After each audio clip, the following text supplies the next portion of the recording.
시작할까요? 됐습니까? 네, 시작하겠습니다. 행정법 강해인데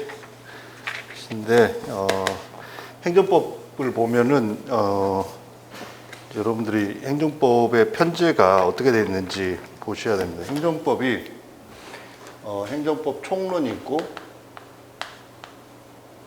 강론 있고 그 다음에 플러스 행정절차법, 구제법, 소송까지 있습니다. 소송까지 있고요. 총론의 주요 내용들은 행정행위를 기초로 해서 주로 이 행정행위 개념을 기초로 해서 서술이 되어 있고요. 강론은 개별적인 행정작용을 하는데 이 강론 중에서 행정 주체와 관련된 행정기관이라든지 지방자치법,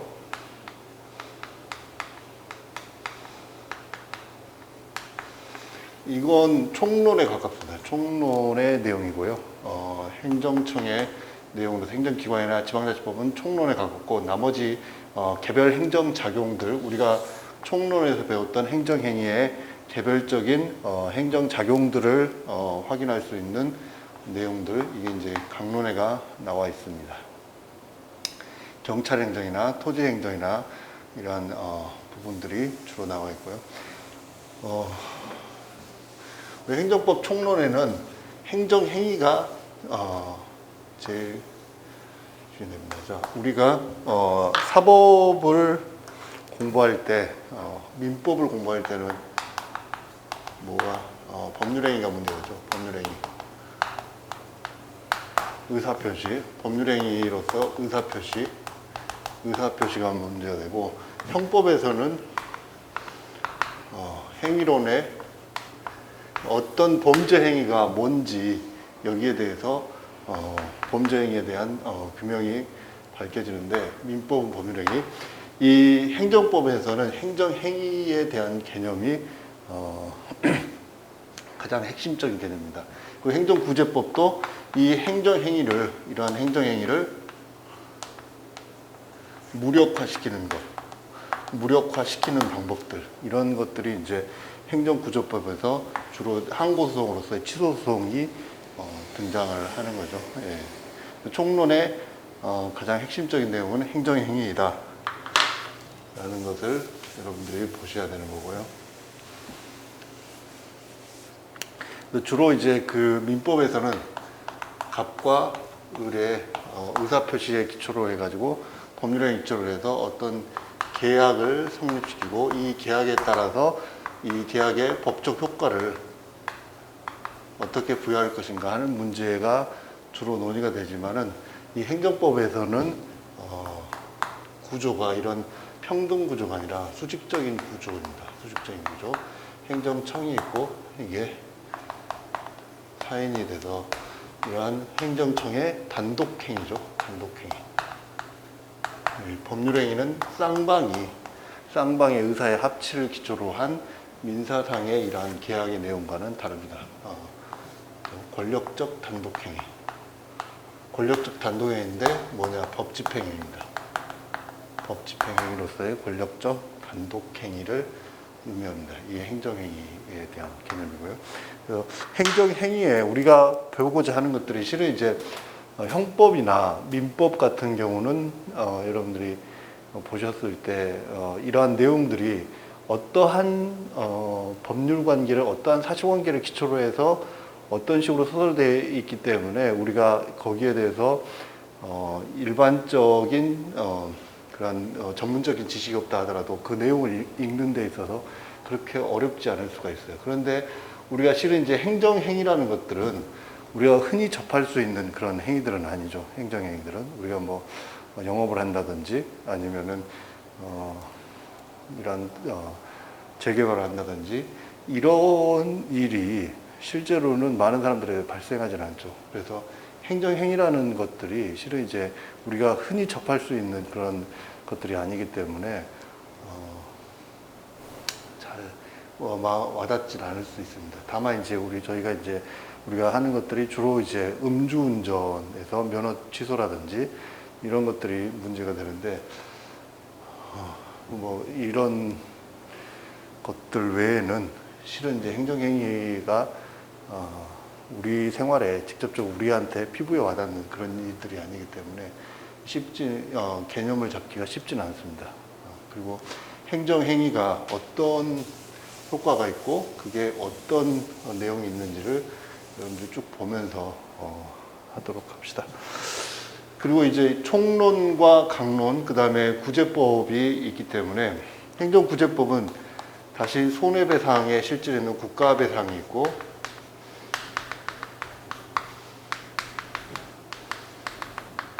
그 다음에 손실보상이 있습니다.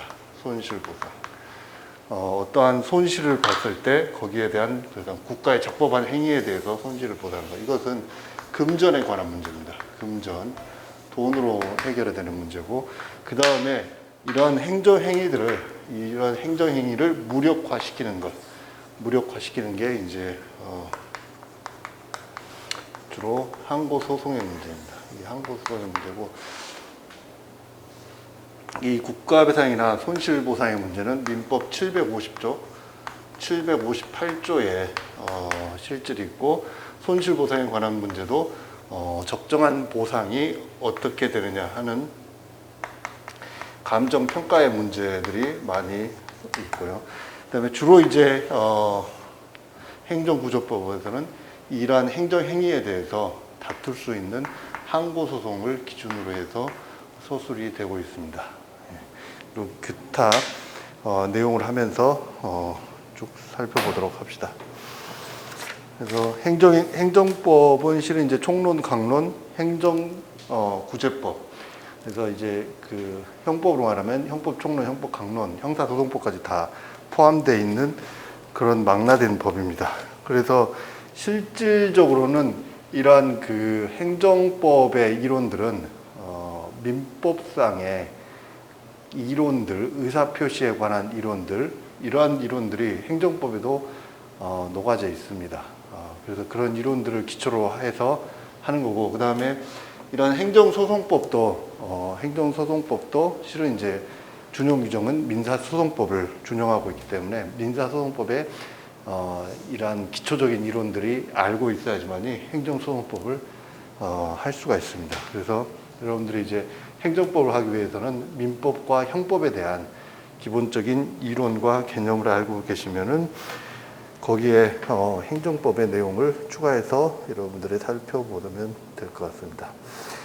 자, 행정이란 무엇이냐라고 했을 때 우리가 지금 행정법이라고 하는 것은 행정을 규율하는 법인데, 행정이라는 것이 어떤 것이냐라고 이제 정의를 하자면은 이게 정의를 한다는 것 자체가 범위와 한계를 설정하는 문제하고 연결이 되어 있는데, 정의가 너무 방만하게, 너무 광범위하게 되어 있으면 그 정의를 한 이유가 없어지죠. 그래서 실은 이제 행정에 의해서 정의 규정이 있는데, 이 정의 규정으로 우리가 뭔가 실질적인 해결을 할 수 있는 것들은 없습니다. 단지 그냥 이런 게 행정이다라는 것만 알면 되실 겁니다.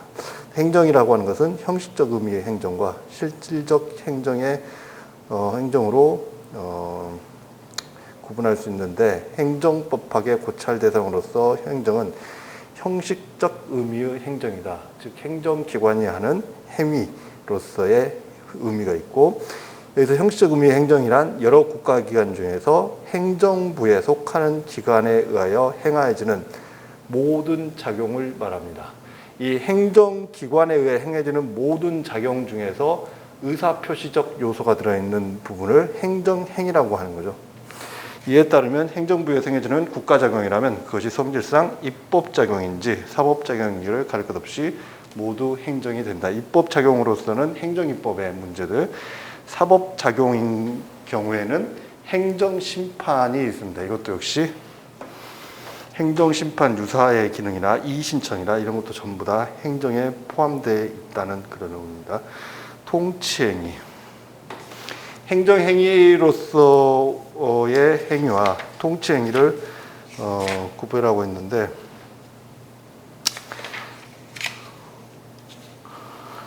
이 통치 행위가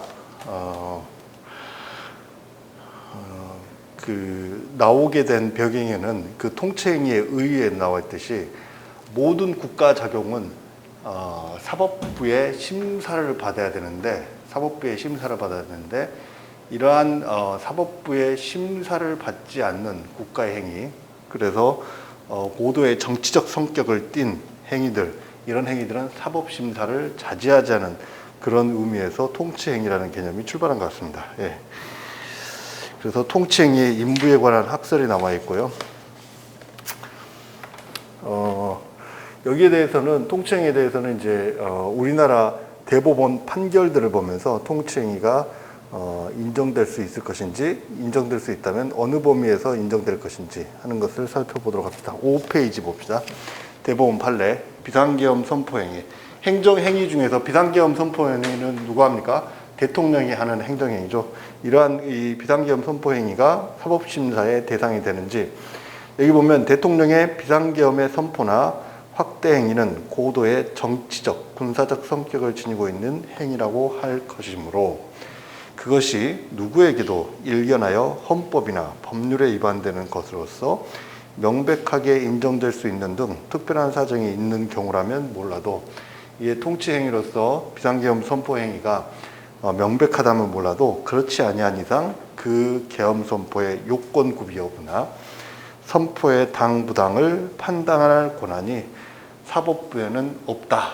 그래서 이 문장만을 가지고 본다면은 우리나라 대법원이 대통령의 비상계엄 선포 행위에 대해서 통치 행위로 인정하고 사법심사를 자제하는 듯한 그런 표현을 쓰고 있습니다.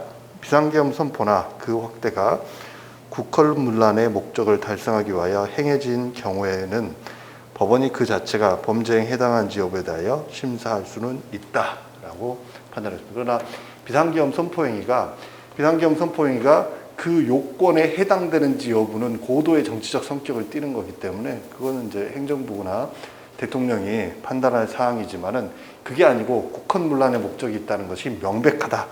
이럴 때는 사법심사의 대상이 돼서 통치행위라는 이유로 면죄부를 줄 수는 없다. 이런 취지의 판결입니다. 이건 이제 형사 판결이죠. 그 밑에 남북 정상회담의 개최에 관한 판결을 보도록 합시다. 여기도 이제 형사 판결인데, 형사 판결에서 이 정치인이 이건 통치행위이기 때문에 사법심사의 대상이 되지 않는다라는 취지로 주장을 했었던 사안입니다. 그러니까 대법원이 뭐라 그랬냐? 남북 정상회담의 개최는 고도의 정치적 성격을 띠고 있는 행위라고 할 것이므로 특별한 사정이 없는 한 그 당부를 심판하는 것은 사법권의 내재적 본질적 한계를 넘어서는 것에 되어 적절하지 못하다. 남북회담을 개최할 것인지, 남북회담을 개최한다면은 어떻게 할 것인지, 이러한 것들은 고도의 정치적 성격을 띈다.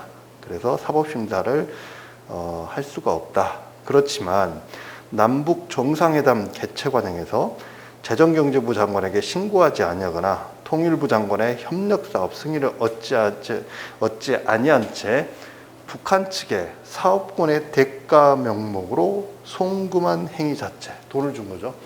남북회담 개최를 위해서 북한에다가 금전을 지원했던 정치인의 문제가 됐었던 사안입니다. 이럴 때는 원래 이제 그 나라에 투자하기 위해서는 재정경제부 장관에게 신고를 해야 되거나 통일부 장관의 협력 사업으로서 승인을 받아야 됩니다. 그런데 그렇지 않고 남북 정상회담의 대가로서, 실은 이제 대가로 지급된 거죠. 대가 명목으로 송금한 행위 자체는 헌법상 법치국가의 원리와 법 앞에 평등우층에 비춰볼 때 사법심사의 대상이 된다라고 판단을 하고 있습니다. 그래서 이게 남북 정상회담을 개최하기 위해서 우리나라에서 적조를 유치하기 위해서 이렇게 대북 송금을 했던 그것 자체는 사법심사의 대상이 될 수 있다라고 합니다. 그래서 이 밑에까지 보고 얘기합시다. 독립유공자 서운 취소에 대해서 보도록 합시다.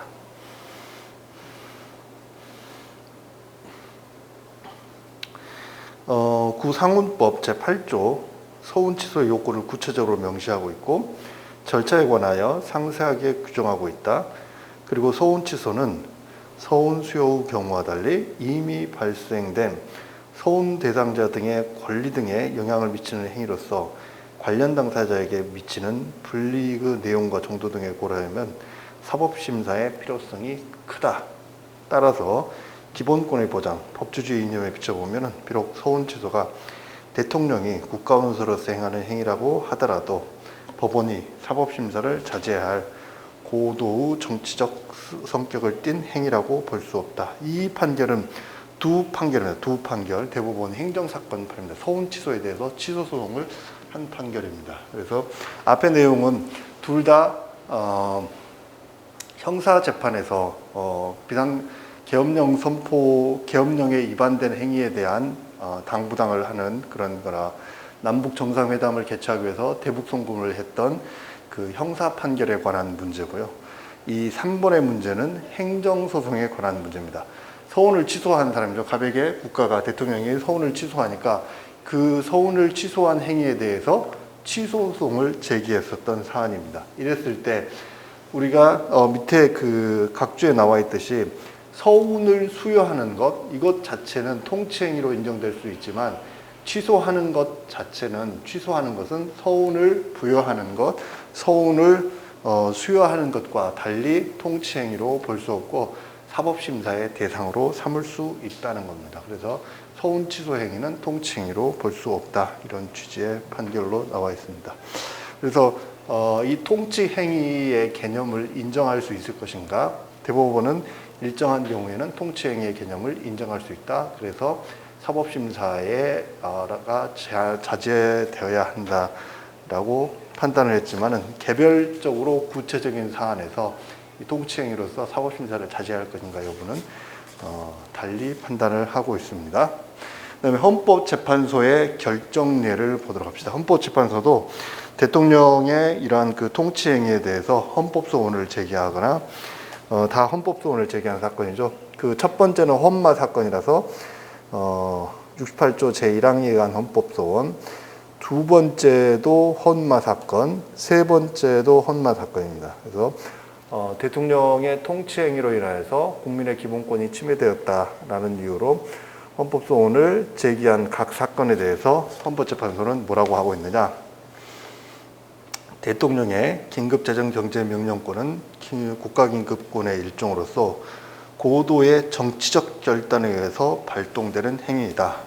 그 결단을 존중해야 할 필요성이 있는 행위라는 의미에서 이른바 통치행위에 속한다고 할 수 있으나 통치행위를 포함하여 모든 국가작용은 국민의 기본권적 가치를 실현하기 위한 수단이라는 한계를 반드시 지켜야 하는 것이고 헌법재판소는 헌법을 세워야 국민의 기본권 보장을 사명으로 하는 국가기관이므로 비록 고도의 정치적 결단에 의해서 행해지는 국가작용이라 할지라도 그것이 국민의 기본권 침해와 관련이 있다.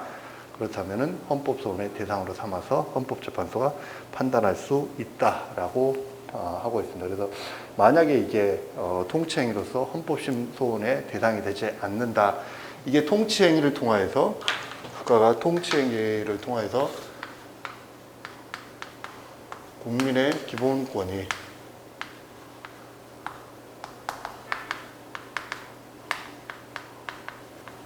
통치행위를 통해서 국민의 기본권이 침해가 됐다라고 한다면 이 통치행위에 대해서 헌법재판소가 사법심사의 대상으로 삼을 수 있다는 겁니다.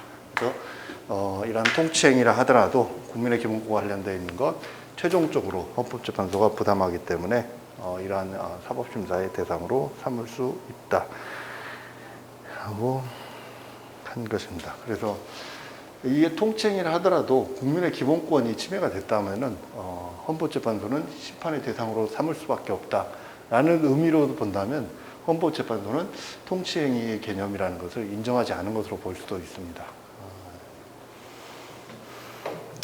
외국의 국군 파병 결정이 있습니다. 이 통치행위하고 나중에 배울 판단여지하고는 약간 차이가 있는데 판단여지에도 어떠한 요건에 해당되는지 여부에 대해서 행정청이 재량을 가지고 있는 그런 사항에 대한 거고, 그 다음에 긴급 재정 명령을 발할 것인가, 비상계엄을 선포할 것인가, 이러한 요건에 해당되는지 여부도 행정부에서 판단하기 때문에 그런 의미에 있어서는 비슷한 맥락으로 볼 수도 있습니다. 외국의 국군 파병 결정, 국군 파병 결정, 이것도 역시 통치행위로서 인정될 수 있을 것인가 하는 문제가 있죠.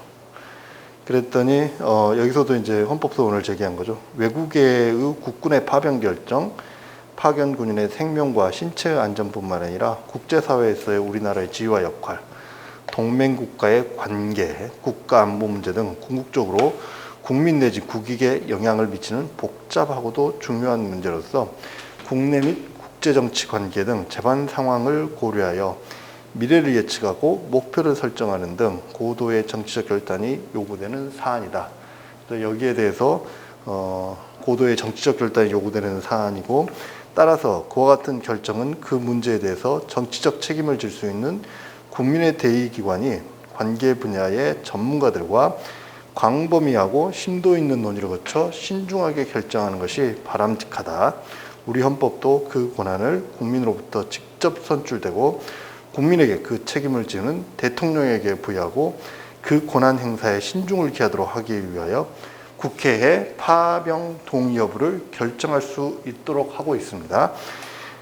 현행 헌법이 채택하고 있는 대의민주의 통치구조 하에서 대의기관인 대통령과 국회의 그와 같은 고도의 정치적 결단은 뭐라고 표현되어 있냐? 가급적 존중되어야 한다 라고 되어 있습니다. 그래서 이러한 대통령과 국회의 판단은 헌법재판소의 심판의 대상이 되지 않는다라고 한 게 아니라 가급적 존중되어야 한다. 특별한 사정이 없는 한 존중해줘야 된다. 이런 취지로 판단을 해주고 있습니다.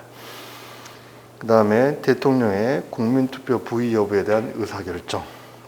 신행정 수도 결정이나 수도 이전의 문제를 국민투표에 붙일 것인지 여부에 관한 대통령의 의사결정이 사법심사의 대상이 될 경우 위 의사결정은 고도의 정치적 결단을 요하는 문제에서 사법심사를 자제함이 바람직하다고 할 수 있고, 이에 따라 의사결정에 관련된 흠을 들어 위헌성이 주장되는 법률에 대한 사법심사 또한 자제함이 바람직하다고 할 수 있다.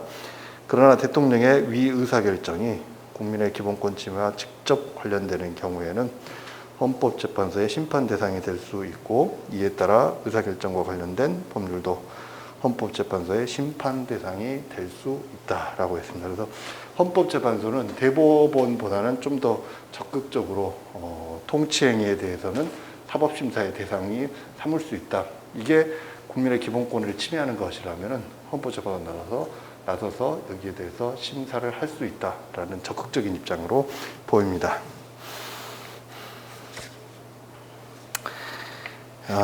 통치행위에 대한 내용들을 봤고요.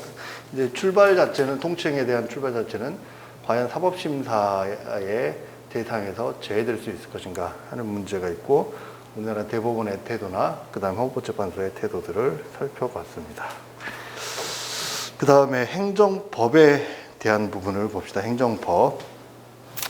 행정법은 행정의 조직과 작용과 구제에 관한 국내 공법이다. 조직법이죠. 첫 번째 행정조직에 관한 법, 그래서 행정조직법, 그 다음에 행정기관에 관한 것, 지방자치법, 다 행정에 관한 내용입니다. 그 다음에 행정작용으로서 행정행위라든지 이런 행정작용으로서 가장 이제 문제가 되는 것은 행정행위가 되겠죠. 그 외에도 권력적 사실행위라든지 이런 행정작용에 관한 문제, 그 다음에 행정구제법, 행정소송법이 관한 문제, 이것들을 전부 다 행정법이라고 하고 있습니다. 다음에 공법과 사법을 구별을 해야 되는데, 어떤 행위가 공법행위인지 사법행위인지 구분하는 게 쉽지 않습니다.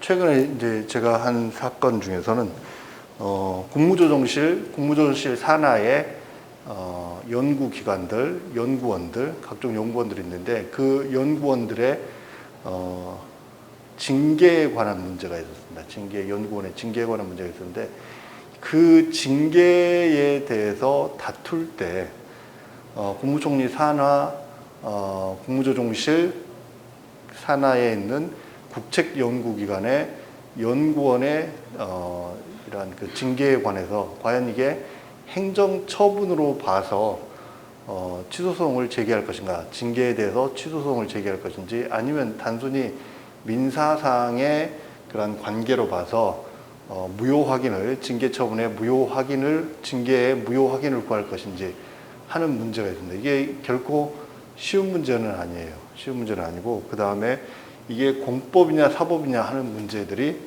다툴 실력이 있습니다. 이게 공법과 사법이 있고요.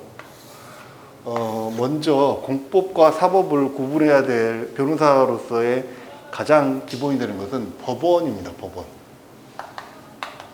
어느 법원에 해야 될 것인가 하는 문제가 있죠. 공법과 사법인 경우, 공법인 경우에는 행정법원이 있고, 그 다음에 사법인 경우에는 민사법원, 서울인 경우 서울행정법원, 서울중앙지방법원 있죠.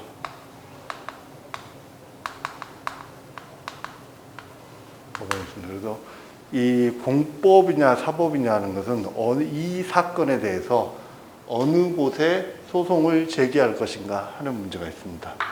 물론 이제 대전지방법원인 경우에는 문제가 다릅니다. 대전지방법원은 따로 이제 행정법원이 없기 때문에 행정부가 있고 민사부가 있죠. 대전지방법원인 경우에는 행정소송 사건을 민사부에 제기했다 그러면 바로 이렇게 사무분장에 따라서 할 수가 있지만, 이거 자체가 서울중앙지방법원 행정법원에 하고 서울중앙지방법원하고 법원 자체가 달라집니다. 그래서 어느 법원을 할 것인가 하는 문제가 있습니다. 그 다음에 어느 법을 적용할 것인가, 법 적용에 관한 문제가 있습니다. 법 적용에 관한 문제가 있고, 특히 이제 공법인 경우에는 실은 이제 당사자한테 개인한테 유리한 것은 이 행정 공법으로 가는 게 본인한테는 유리합니다. 당사자한테는 유리한 경우죠. 왜냐하면은 행정의 기본법, 행정법의 기본 행정의 일반 원칙이 있죠. 행정의 일반 원칙이기 때문에 이 일반 원칙에 따라서 제대로 지켜졌는가 하는 문제 있고, 행정 절차법이 있죠. 행정 절차법에 따라서 굉장히 절차법을 엄격하게 하고 있습니다. 그래서 이러한 절차를 준수했는지 여부를 살펴보게 됩니다. 그래서 이러한 어느 법을 적용할 것인가 하는 문제에 있어서는 서로 다른 문제가 있죠. 그래서 사법인 경우에는 이러한 그 행정의 일반 원칙이 적용되지도 않고, 그 다음에 행정 절차법이 적용되지도 않습니다. 그렇기 때문에 이게 공법 관계로 봐서 하는 게 개인의 권리 구제에는 도움이 될 경우들이 있습니다. 그래서 이게 공법이냐 사법이냐를 구별하는 것은 중요한 문제입니다. 비단 법원에뿐만 아니라 법 적용에 관해서도 어느 법을 적용할 것인가 하는 문제에서 있습니다. 거기 보면은 구별 실릭에서 공법과 사법의 구별은 적용 법규와 적용법 원리의 결정 및 분쟁 해결을 위한 쟁송 수단의 결정, 자력 강제의 허용 여부 등에 있어서 좌우를 합니다. 그래서 이런 것들에 있어서 내용들이 달라지게 됩니다. 그래서 이 공법관계로 적용하는 게 당사자한테 유리합니다. 그래서 공법관계는 행정절차법이 준용되죠. 그래서 처분의 사전 통지, 의견 진술의 기회, 그 다음에 처분의 이유 제시 등이 명확히 되어 있는지 이런 행정 절차법이 적용되고 법치주의가 지배됩니다. 그래서 법적 근거를 가지고서 법률 우위의 원칙, 법률 유보의 원칙에 따라서 법치주의가 적용되고 행정소송을 통해 분쟁을 해결하고 행정청의 하명에 대한 의무 불이행에 대해서는 자력 집행이 가능한 것이 원칙입니다.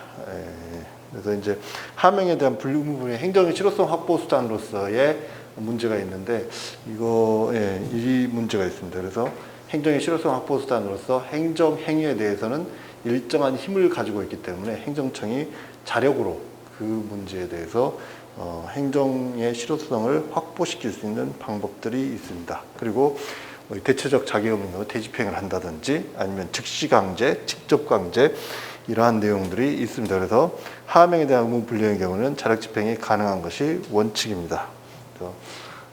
행정 공법 관계로 보는 경우에 그 다음에 사법 관계로 본다면 행정절차법이 적용이 안 되죠. 그 다음에 사적 자치와 계약 자유 원칙이 지배를 하게 됩니다. 그다음 민사소송 내 분쟁을 해결해야 되고 의무자의 의무 불이행 시 반드시 법원의 판결을 통하여서 집행력을 가지고 있는 판결을 통해서밖에 할 수가 없습니다. 이런 의미에서 차이가 있습니다.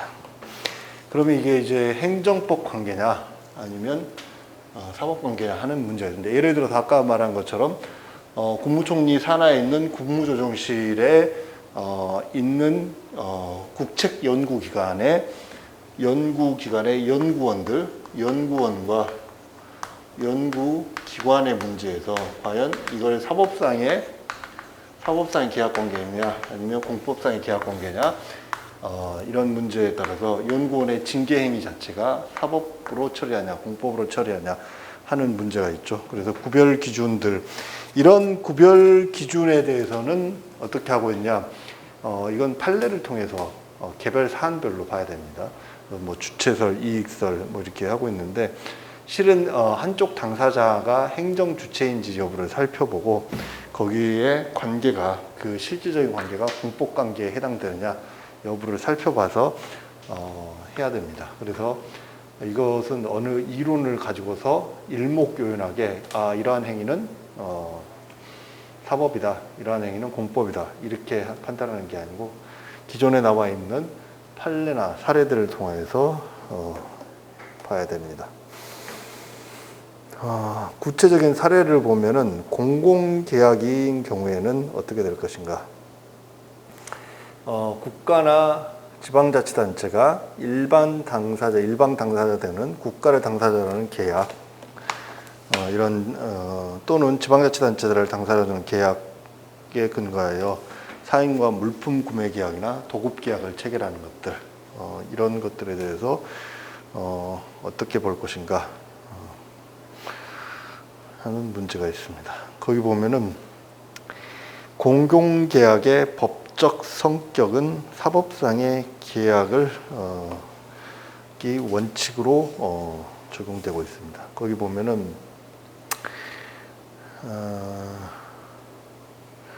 판례는 거기 밑에서 세 번째 판례는 공공계약은 국가나 지방자치단체가 사경제의 주체로서 상대방과 대등한 위치에서 체결하는 사법상 계약에 해당되기 때문에 행정의 법률 적합성 원칙 대신 사적 자치와 계약 자유의 원칙이 적용된다 라고 판단을 하고 있습니다. 그래서 공공계약인 경우에는 사법상의 계약으로 보고 있습니다. 판례는.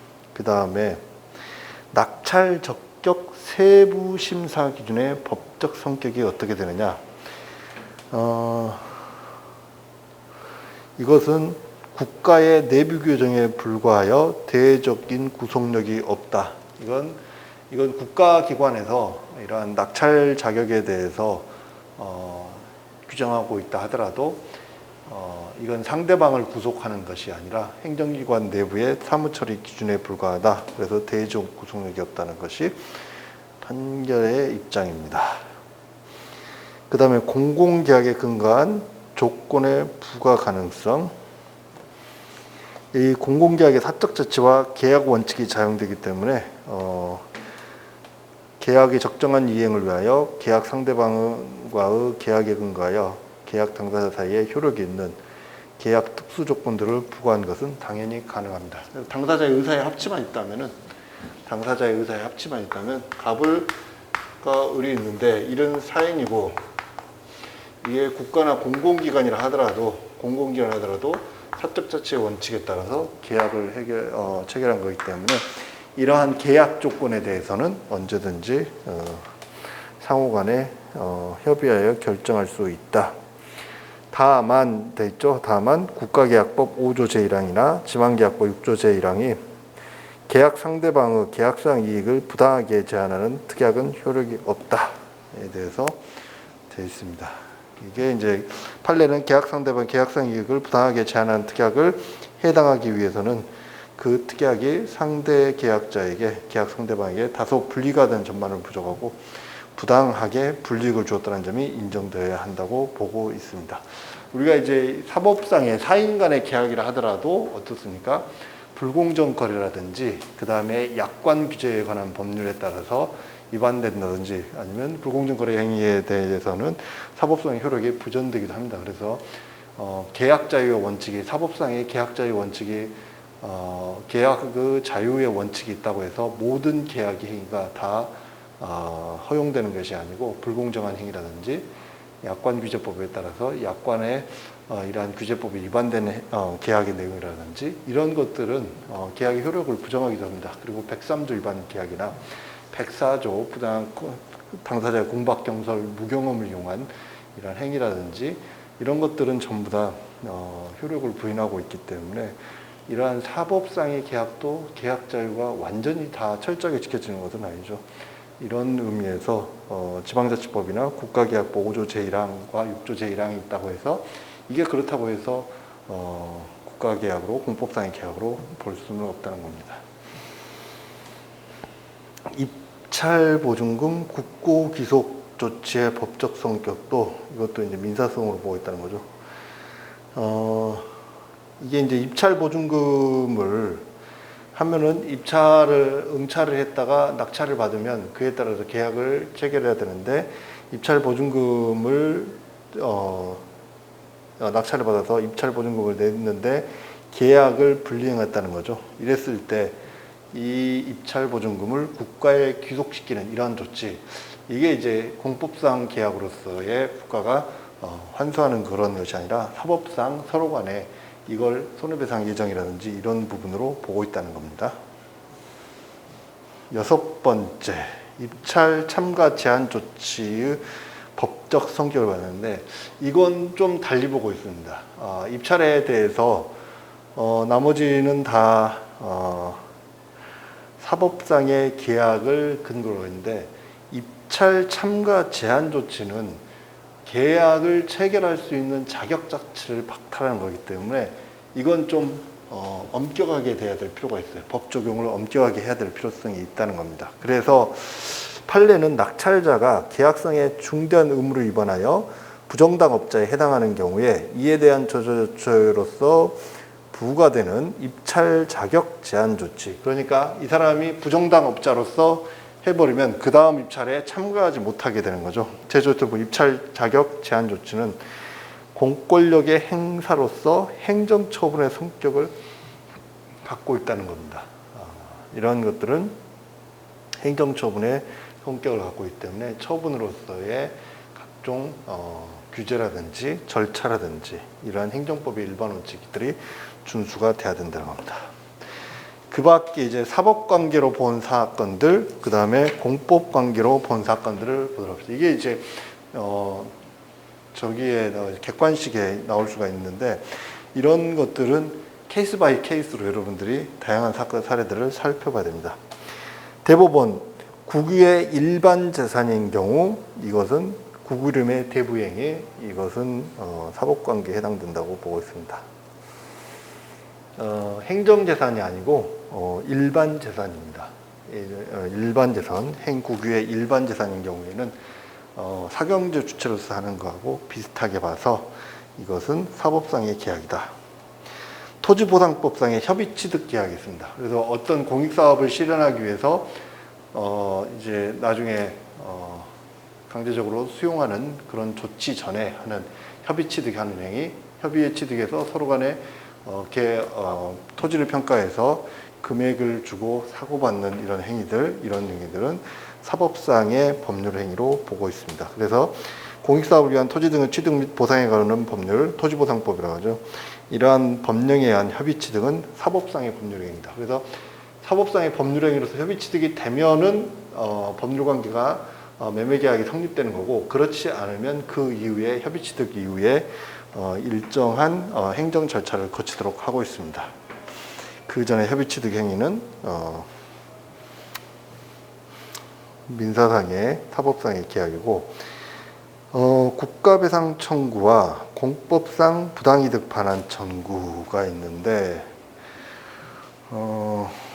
이건 이제 대법원은 민법으로 보고 있습니다.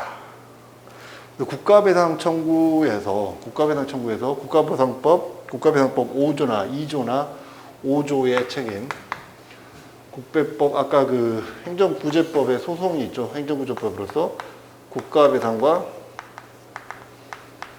손실보상, 그 다음에 행정소송이 있고 행정심판과 소송이 있는데, 이때 이제 국가배상과 손실보상은 국가배상법 2조 아니면 5조 이 책임 어디서 하냐? 서울중앙지방법원에서 민사법원에서 처리를 합니다. 그렇기 때문에 이거 국가배상은 2조나 5조의 국가배상법 2조나 5조의 그러한 관할 법원이 어디냐? 서울중앙지방법원입니다. 그래서 하는데 예를 들어서 이런 사례들이 많습니다. 보험사에서 구상 청구하는 경우들이 있죠.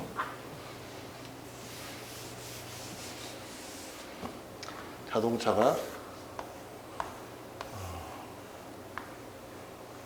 가다가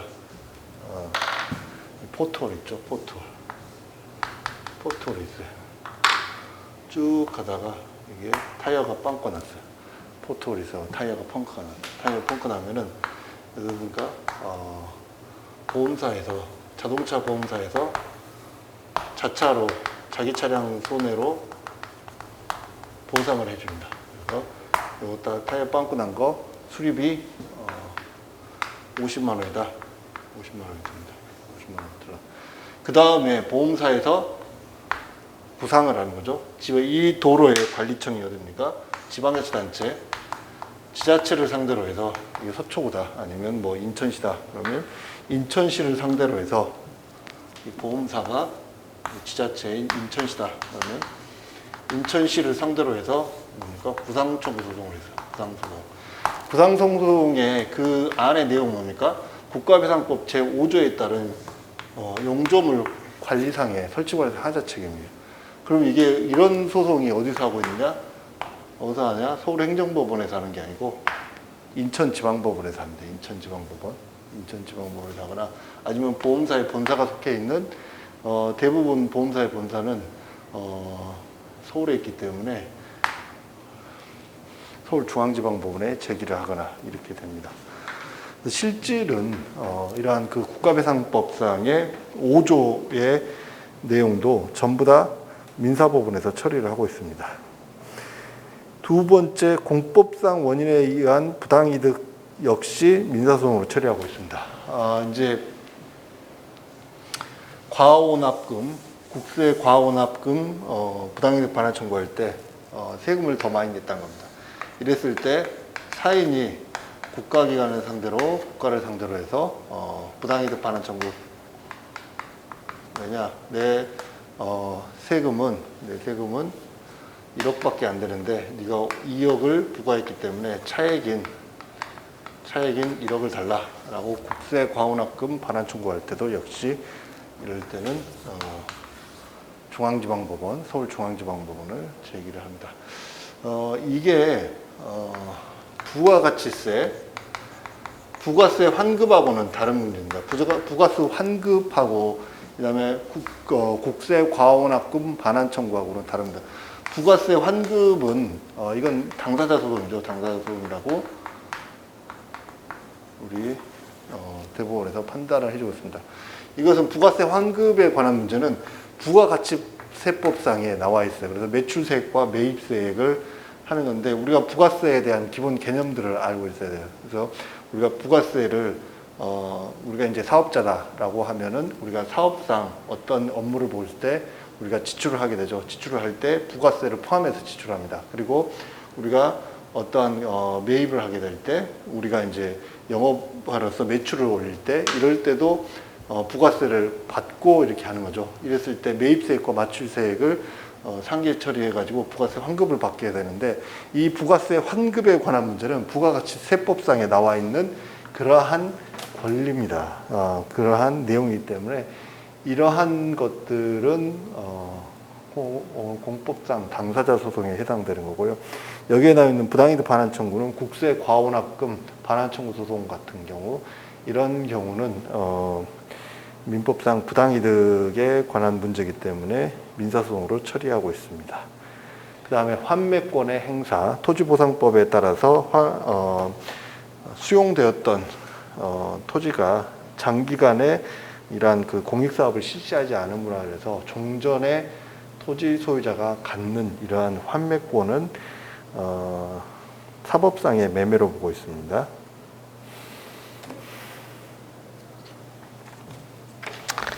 이게 이제 사법관계로 보고 있는 거고요.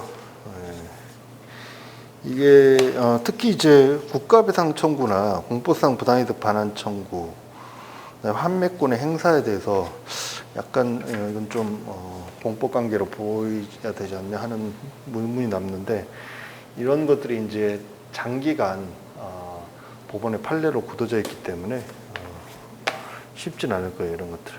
그다음에 두 번째 그 공법 관계로 본 사례를 봅시다. 국유재산의 변상금 및 사용료 부과 처분입니다.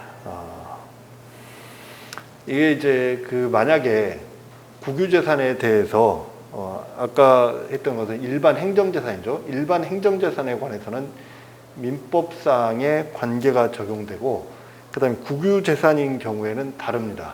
국유재산은 단순히 우리가 남의 땅을 이게 보면은 이게 이제 갑의 땅입니다. 이게 여기서부터 여기까지가 갑의 땅인데 을이 건축물을 짓는다든지 아니면 을이 어떠한 물건을 쌓든지 해가지고 이 정도의 것을 점거를 했다. 그러면 갑이 뭘 할 수 있습니까? 갑은 을을 상대로 해서 임료 상당의 부당이득 반환 청구를 할 수가 있는 거죠. 그래서 당시에 시세가 한 평당 한 달 임대료가 10만 원이다. 한 달 임대료가 10만 원이다. 한 평당. 그러면 두 평을 했기 때문에 뭐 이렇게 해서 금액을 해서 이 얼마를 달라 부당이득 반환 청구를 할 수가 있는 거죠. 이것과 달리 국유재산의 변상금과 사용료 부과 처분을 보면은 징벌적 의미입니다. 이 부당이득으로서의 의미 외에도 징벌적 의미에서 국가 측이 일방적으로 그 이할 상당액을 추가하여 변상금을 부과하도록 하겠습니다. 그러면 여기서 보통 내가 개인의 땅이라고 한다면 개인에 따르면 한 달에 10만 원 정도, 한 평에 한 달에 10만 원 정도인데 1.2라니까 12만 원을 줘야 돼요. 변상금 그 이할 상당액을 추가하여 변상금을 징수하도록 하고 있는 거죠. 이건 이제 일반 사법상의 그러한 부당이득 반환과는 다른 실질이 있는 거죠. 이러한 그 징벌적 의미의 내용은 변상금도 부과하도록 하고 있고, 그 다음에 이러한 변상금을 부과하지 않았다, 그러니까 납부하지 않았다. 체납 시에는 국세징수법에 의하여 강제 징수하도록 하고 있습니다. 사인간의 매매, 사인간은 어떻습니까? 갑의 땅에 을이 이렇게 물건을 적시했다. 그래서 이걸 사용했다. 몇 달 동안 사용했다. 그러면 갑은 을을 상대로 해서 부당이득 반환 청구를 해서 뭐 100만 원을 줘야 된다라고 했을 때 100만 원을 주는데 을이 지급하지 않았다. 그럴 때는 어떻습니까? 판결을 받아가지고 그 판결에 따라서 집행을 해야 되는 거죠. 이게 이제 일반 사법상의 프로세스인데 그렇지 않고 이럴 때는 뭐라고 합니까? 체납 처분에 의해 강제 징수할 수 있도록 하고 있어요. 그래서 국가가 여기에 대한 사법적인 실효성 확보 수단으로서 변상금 부과 처분하는 거죠. 변상금 부과 처분을 하게 되고 그 처분에 따라서 변상금을 납부하지 않았다라고 한다면은 행정의 실효성 확보 수단으로서의 국세 체납 처분에 따라서 중수법에 따라서 하고 있는 이런 것들은 봤을 때는 이것은 공법관계다는 거죠. 행정재산의 사역수익에 대한 허가, 행정재산의 일반적 사용, 그 다음에 우리가 행정재산은 도로와 같은 경우는 일반인들이 자유롭게 사용할 수가 있는 거고, 그 다음에 자기 집 앞이라든지 자기 점포 앞에 있는 공용 도로인 경우에는 인접주민의 고양된 일반 사용권이 있는 거고, 그 다음에 이제 하는 것은 특허 사용이 있습니다. 특허 사용. 이 특허 사용은 행정재산을 이 사람한테 배타적으로 사용할 수 있도록 해주는 거예요. 그래서 도로 조명을 해주다든지, 도로를 조명해서 일반인들의 공정에 통하는 도로에 뭐 가판대를 설치한다든지 아니면 점포를 설치하든지 이렇게 조명을 할 수 있는 그런 것을 하는 거죠. 이것은 강학상 특허입니다. 설권적 처분인, 권리를 설정해주는 처분인 설권적 처분이 강학상 특허라고 할 수 있는 거고, 이랬을 때 이런 것들은 공법상의 법률관계를 본다는 겁니다. 그 다음에 시립무용단원의 위촉과 해촉. 서울특별시 시립무용단원을 위촉되기 위해서는 위촉과 해촉은 공법상의 계약이라고 할 것이고, 단원의 해촉에 관해서는 공법상 당사자들은 그 무효 확인을 구해야 됩니다. 최근에 이제 서울예술의 전당에서 해적이라는 발레 공연을 했습니다.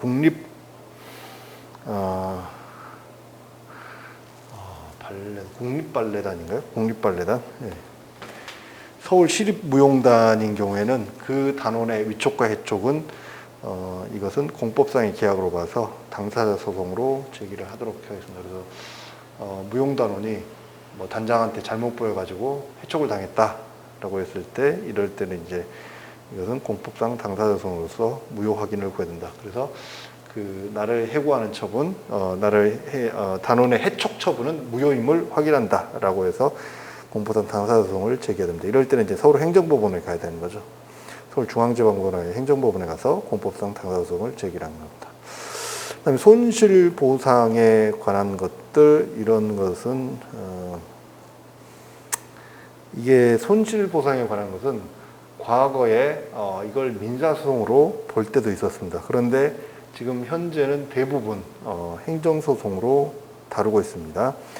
그래서 하천구역 그 밑에 나와 있는 대법원 전원합의체 2006년도 5월 18일 판결, 이게 이제 그 전원합의체 판결인데, 당시에 그 전에는 민사상의 사법상의 계약으로 봐서, 사법상의 행위로 봐서 이런 것들을 하다가 이 전원합의체 판결부터 손실보상 청구 공법상 당사자소송으로 보고 있습니다. 그래서 판례는 점점 더 공법상 당사자소송으로 입장을 바꾸고 있습니다. 이게 구체적으로 나가면은 손실보상의 법적 근거가 있고, 그 손실에 대한 법적 근거가 있고, 보상에 관한 법적 근거가 있을 때, 이럴 때에 제기하는 소송들, 그 다음에 손실의 수용에 관한 법적 근거는 없지만 그러한 그 보상에 관한 법적 근거가 없는 경우라든지, 이런 부분들이 과연 이게 이제 공법상 당사자소송으로 볼 것인가, 사법상 소송으로 볼 것인가, 문제가 복잡한 문제들이 있습니다. 근데 여러분들이 이제 점점 더 공법 관계로 보고 있는 그런 실질이고, 2006년도 전원합의체 판결은 중요한 판결이라는 것만 여러분이 아시고 내용을 보시면 됩니다. 됐다.